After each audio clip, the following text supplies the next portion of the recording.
எனக்கு தெரியாம தான் கேட்குறேன், இந்த சாட்டைக்கு எத்தனை வாய் இருக்கு? விஜய் அவர்கள் அரசியலுக்கு வர்றதுக்கு முன்னாடி ஒரு வாய், வந்த கொஞ்ச நாள்ல வேற ஒரு வாய், இப்போ புதுசா வேற ஒரு வாயில பேசிக்கிட்டு இருக்காப்ல. அது அந்த அளவுக்கு எடுபடாது. ஏன்னா அவருக்கு இருக்கிற ரசிகர் கூட்டம் தான் விஜயகாந்தை விட அவர் வந்து குறைவா தான் ஓட்டுகள் வாங்குவாரு. ஏன்னா விஜயகாந்த் 25 வருஷமா அவர் வந்து நிறைய நற்பணிகள் செஞ்சு வந்தாரு. ஏன் விஜய் செய்யலையா? அவர் மக்கள் இயக்கம் தொடங்கி விஜய் படிப்பகம், விஜய் பயிலகம், விஜய் நூலகம், விஜய் மருந்தகம்னு அவரும் சமூக சேவை செய்யறாரு.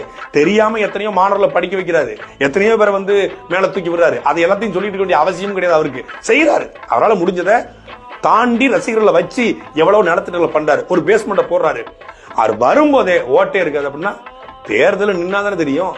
தேர்தல் நின்று மக்கள் அவர் அங்கீகரிக்கிறதும் அங்கீகரிப்பாததும் மக்களுடைய விருப்பம். ஆனா வரும்போதே தடுப்பதற்கு யாருக்கும் இங்க உரிமை கிடையாது. எதிரி நினைச்சவன் எனக்கு நண்பன் ஆயிட்டான். உயிர் நண்பன் நினைச்ச நீ இப்ப துரோகி ஏற்றியடா மயிர்.